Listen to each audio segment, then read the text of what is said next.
Hi అండి, నమస్తే. నీ కమల్ని. ఈరోజు తారీఖు వచ్చేసరికి జనవరి 14, 2026. సో మన సబ్స్క్రైబర్లకు కానీ, నా కామెంట్ చేసిన ప్రతి ఒక్క రైతుకు కానీ, సో మన వీడియోస్ని మనల్ని ఆదరిస్తున్న ప్రతి ఒక్క రైతు కుటుంబానికి పేరు పేరున హ్యాపీ భోగి. దాంతోపాటు రేపు పండగకి వీడియో చేసినా చేయకపోయినా హ్యాపీ పొంగల్, కనుమ శుభాకాంక్షలు కూడా. సో ఈ 3 రోజులు ఖచ్చితంగా ఒక చిన్న హ్యాపీనెస్ ఫీలింగ్లో ఉండడానికి ఈ వీడియో అయితే నేను చేయడం జరుగుతుంది. అదేంటంటారా? సో ఇప్పటి వరకు కూడా గత 2 సంవత్సరాల నుంచి చూస్తే మిరపదారులు అంత ఆశాజనకంగా లేవు. సో ఉన్నప్పటికీ కూడా అమ్ముకోలేక కొంత ఏసీల్లో పెట్టుకొని చాలా మంది రైతులు దెబ్బతిన్నారు. లేదంటే తేజాలు వేయకుండా లావులు వేస్తే లావులకి రేట్ లేదు, తేజాలు ఎంతో కొంత అమ్ముకున్నారు. తేజ అమ్ముకున్న వాళ్ళకేమో మనకి కోత కూలీలలో దెబ్బతిని సో ఏమి గిట్టుబాటు అవ్వలేదు. ఉన్నప్పుడు టయానికి అమ్ముకోలేక నష్టపోయారు.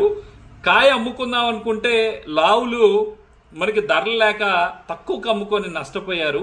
సో అదే గుండె ధైర్యంతో ఎక్కడొక చోట ఒక చిన్న కదలిక రాకపోద్దా, ఈ సంవత్సరం కూడా ఏసి చూద్దాం, బంగారం తాకట్టు పెట్టావు, ఏదో రకాలుగా రైతులు వేసి పెట్టారు. ఒక సంవత్సరం రైతు వారీగా తినాలి. ఒకసారి తింటే మళ్ళీ రైతు ఆ పుష్టి ఉంటుంది, మళ్ళీ కూడా 4 పంటలు వేసుకొని ఒక ఆశతో ముందుగడికి వేసే అవకాశం ఉంటుంది. గత 2 సంవత్సరాల నుంచి చూస్తే ఏ పంట కూడా అంత ఆశాజనకంగా లేకపోవడం వల్ల రైతులు అసలు మందులు కొనడానికి కూడా డబ్బులు లేక ఇబ్బంది పడతా వ్యవసాయం అంటేనే విరక్తి కలిగే విధంగా ఆ స్టేజ్కి దిగిపోయారు. సో ఏదో ఒకటి అడ్డు పెట్టుకొని వ్యవసాయం తప్పక చేస్తున్నారే తప్ప ఇష్టపడి చేసే రైతు లేడు. అలాంటి పరిస్థితుల్లో కొంత 20,000 పైచిలుకు అన్నీ కూడా కడ్డీలు కానీ, డబ్బీలు కానీ, ఎల్లో మిర్చి కానీ, సో ఏదైనా 341 అయినా, నెంబర్ 5 అయినా, ఇవన్నీ కూడా 20,000 పైచిలుకు తగలడం ఖచ్చితంగా కూడా జరుగుతుంది. ఇంకా కూడా పెరిగింది. అదే తేజ వెరైటీలు కొంత గత సంవత్సరం నుంచి కొంత స్టాకులు ఉండేసరికి కొంత తొక్కి పట్టారు. కానీ మార్కెట్లో కాయలు లేవు, సరైన కాయ లేదు, సరైన దిగుబడి వచ్చే లేదు.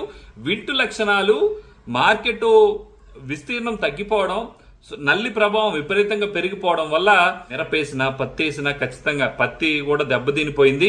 సో పత్తి రేట్లు కూడా కదులుతున్నాయి. దానికి కారణం కూడా నేను ఆల్రెడీ గత వీడియోలోనే డిస్కషన్ చేశాను. ఈ సంక్రాంతి పండగ తర్వాత ప్రతి ఒక్క రైతుకి మంచి జరిగే అవకాశం ఖచ్చితంగా ఉంటుందని, సో తేజాలు కూడా మంచి ధరకి వెళ్ళే అవకాశం ఖచ్చితంగా ఉందని మీరు గుర్తుపెట్టుకొని హ్యాపీగా ఒక 4 క్వింటాలు దిగుబడి తీయడానికి అయితే ప్రయత్నించండి. ఈ సంవత్సరం హ్యాపీగా ఉండే అవకాశం ఉంటుంది పంట పండించిన ప్రతి ఒక్క రైతు. మీ అభిప్రాయాన్ని కూడా తెలియజేయండి. Thank you.